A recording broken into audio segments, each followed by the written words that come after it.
Hello and welcome to my channel the total tutors. तो GK series आपकी start हो गई है। पॉलिटी का आज लेक्चर नंबर 3 है और अगर आपने पहले के 2 वीडियोस नहीं देखे हैं तो जाकर प्लेलिस्ट में चेक कीजिए उनको जल्दी से। तो ये जीके सीरीज मैंने स्टार्ट की है जो आपकी गवर्नमेंट एग्जाम्स में हेल्पफुल रहेंगी। तो बिना टाइम वेस्ट करे हम स्टार्ट करते हैं। तो आज मैं आपको आर्टिकल्स के बारे में बताऊंगी। तो हमारा जो कॉन्स्टिट्यूशन है it is divided into schedules and article. अलग अलग आर्टिकल्स और शेड्यूल्स में डिवाइडेड है जिस पोर्शन को वो एक्सप्लेन करते हैं। तो ये कुछ इंपॉर्टेंट आर्टिकल के नंबर्स हैं जो आपके पेपर में आ जाते हैं। तो सबसे पहला है प्रेसिडेंट कैन बी इम्पीच्ड। अब इम्पीच्ड का मतलब क्या होता है? जो प्रेसिडेंट के रिमूवल, अगर आपको प्रेसिडेंट को हटाना है तो उसके रिमूवल का प्रोसेस होता है इम्पीचमेंट। तो प्रेसिडेंट को हटाने का जो प्रोसेस होता है, पूरा प्रोसीजर, वो आपका एक्सप्लेन होता है आर्टिकल नंबर 75 में। तो आर्टिकल नंबर 75 में प्रेसिडेंट को रिमूव करने का प्रोसेस जो कि इम्पीचमेंट है उसको एक्सप्लेन करा गया है। नेक्स्ट है protection of right of minorities. तो जो माइनॉरिटीज होती हैं जिनकी पॉपुलेशन ज्यादा नहीं होती है उनके राइट्स को प्रोटेक्ट करने के लिए जो आर्टिकल है कौन सा है 29। तो इसमें प्रोटेक्शन को एक्सप्लेन करा गया है। थर्ड है कल्चरल एंड एजुकेशनल राइट। तो लोगों के कल्चर और एजुकेशन सिस्टम से रिलेटेड जितने भी राइट्स हैं वो आर्टिकल नंबर 29 एंड 30 में एक्सप्लेन है। नेक्स्ट है आपका right to constitutional remedies comes under. तो ये मैंने कल ही एक्सप्लेन करा था। तो मैं अपने प्रीवियस वीडियो में से एक क्वेश्चन जरूर लेती हूँ ताकि सब कुछ लिंकअप होता रहे। तो जो कॉन्स्टिट्यूशनल रेमेडीज होती हैं उनका राइट किसके अंडर आता है? आपका फंडामेंटल राइट के अंदर आता है। राइट टू कॉन्स्टिट्यूशनल रेमेडीज क्या होती हैं कि आपके जो कॉन्स्टिट्यूशनल राइट्स हैं अगर वो कोई वायोलेट करता है, आपसे छीनने की कोशिश करता है तो आप कोर्ट में जा सकते हो। तो वो होता है राइट टू कॉन्स्टिट्यूशनल रेमेडीज और ये क्या है? It is a fundamental right. Next, which fundamental right is deleted bye 44th amendment act. तो पहले आपके 7 फंडामेंटल राइट्स होते थे लेकिन उसमें से एक राइट को हटा दिया गया है by the 44th amendment act. अब अमेंडमेंट एक्ट क्या होते हैं कि कॉन्स्टिट्यूशन कब बना था? बहुत टाइम पहले बना था और आज हम 2020 में है।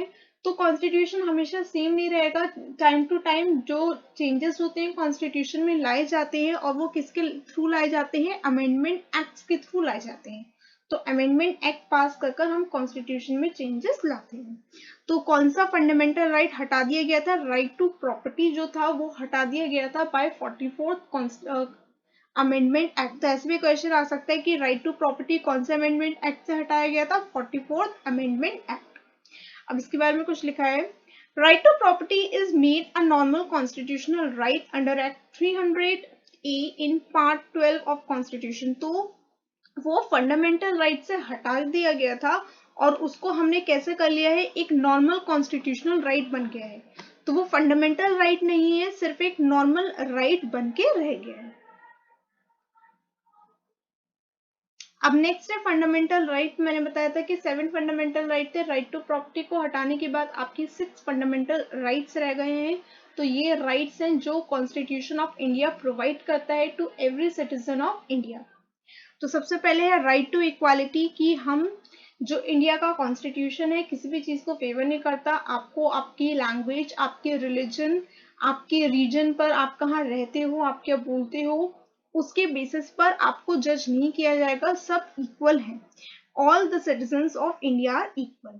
राइट टू फ्रीडम, तो आपके पास, आप किसी के स्लेव नहीं हो, आपके पास फ्रीडम है, आप अपनी मर्जी से अपने डिसीजंस ले सकते हो। राइट अगेंस्ट एक्सप्लॉयटेशन, तो कोई भी आपको किसी भी चीज के लिए फोर्स नहीं कर सकता, कोई भी आपको एक्सप्लॉइट नहीं कर सकता है।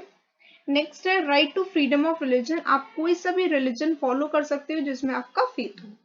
कल्चरल एंड एजुकेशनल राइट, तो आपके कल्चर और एजुकेशन से रिलेटेड कि हमारे पास एक मिनिमम एज तक चिल्ड्रन को एजुकेटेड होना चाहिए। सब जो चिल्ड्रन है वो एजुकेटेड रहे, तो वो इसमें आती है। राइट टू कॉन्स्टिट्यूशनल रेमेडीज, मैंने अभी आपको एक्सप्लेन करा कि अगर इन 5 राइट्स में से कोई भी राइट आपका वायोलेट होता है तो आप कोर्ट में जाकर कंप्लेन कर सकते हो। तो वो है आपका right to constitutional remedies. Next है separation of judiciary from the executive. अब ये क्या है? कि जो जुडिशरी को एग्जीक्यूटिव से सेपरेट करा गया है, ये किसका पार्ट है? डायरेक्टिव प्रिंसिपल्स का पार्ट है। अब डायरेक्टिव प्रिंसिपल्स क्या होते हैं? डायरेक्टिव प्रिंसिपल्स क्या करते हैं? They help the state to strive to achieve. तो ये क्या करते हैं? स्टेट को कुछ गाइडलाइंस देते हैं जो स्टेट को एम करनी पड़ती हैं ताकि वो अचीव कर सके। तो ये तीन होती हैं, socio economic principles, Gandhian principles and liberal principles.